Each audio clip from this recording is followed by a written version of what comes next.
తెలుగు తమ్ముళ్లకు సంక్రాంతికి మించిన పండుగ మహానాడు. ఇది కేవలం తెలుగుదేశం పండుగ కాదు, తెలుగువారి పండుగ.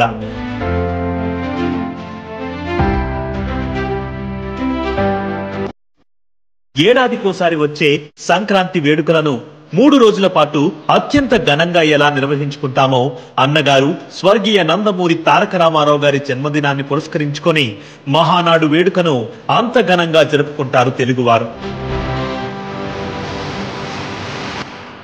1983 ఎన్నికల్లో తెలుగుదేశం పార్టీ ఘన విజయం సాధించిన తర్వాత మే 26, 27, 28 తేదీల్లో గుంటూరులో తొలిసారిగా మహానాడు వేడుకను నిర్వహించారు. ఈ వేడుకలకు బాబు జగ్జీవన్ రామ్, ఎంజీ రామచంద్రన్, ఫరూక్ అబ్దుల్లా, ఎల్కే అద్వానీ, అటల్ బిహారీ వాజ్పేయి, మేనకా గాంధీ లాంటి అతిరథ మహారథులు విచ్చేయడం యావత్ దేశం దృష్టిని ఆకర్షించింది. దేశవ్యాప్తంగా అనేక పార్టీలకు చెందిన ప్రధాన నాయకుల్ని ఒక చోటుకు చేర్చి దేశంలో ప్రతిపక్షాన్ని బలోపేతం చేయడంలో మహానాడు కీలక పాత్ర పోషించింది. మహానాడు అనే పేరు తెలుగుదేశం కార్యక్రమాల్లో తప్ప వాడుక భాషలో మనకెక్కడా వినిపించదు. ఈ పేరును స్వర్గీయ ఎన్టీ రామారావు గారు సృష్టించారు. మహా అంటే అతి పెద్ద అని అర్థం, నాడు అంటే రోజు అని అర్థం. తెలుగు వారందరినీ ఏకం చేసి అతి పెద్ద రోజుగా మహానాడు నామకరణం జరిగింది. తెలుగు జాతిని ప్రపంచానికే పరిచయం చేసిన 3 అక్షరాల పేరు ఎన్టీఆర్. ప్రజల కన్నీరు చెరిపింది ఎన్టీఆర్. ఢిల్లీకి తెలుగుని పవర్ చూపించింది ఎన్టీఆర్. బీసీలు, ఎస్సీలు, ఎస్టీలు, మైనారిటీలకి రాజకీయ ఆర్థిక స్వాతంత్రం కల్పించింది ఎన్టీఆర్. ఎన్టీ రామారావు గారి జన్మదినం సందర్భంగా మహానాడు వేడుకలను నిర్వహించడం ఆనవాయితీగా వస్తుంది.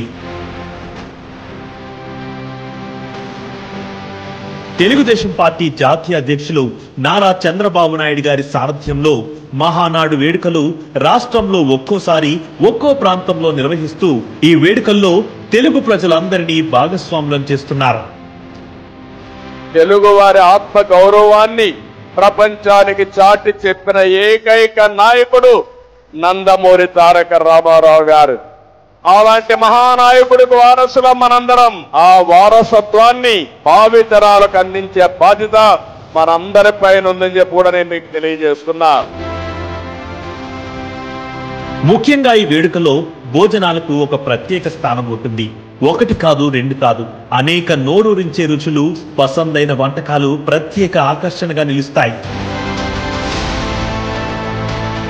మహానాడు వేడుక జరిగే ప్రాంతమంతా పసుపు రంగుతో శోభాయమానంగా వెలిగిపోతుంది. ప్రజల ఉత్సాహం, కోలాహలంతో ఎక్కడ చూసినా పండుగకు మించిన వాతావరణం కనిపిస్తుంది. 2024 ఎన్నికల్లో తెలుగుదేశం పార్టీ తిరిగి అధికారం చేపట్టిన తరువాత వస్తున్న మహానాడు వేడుకను మే 27, 28, 29 తేదీల్లో కడప జిల్లాలో అంగరంగ వైభవంగా నిర్వహించేందుకు అన్ని ఏర్పాట్లు ముమ్మరంగా జరుగుతున్నాయి.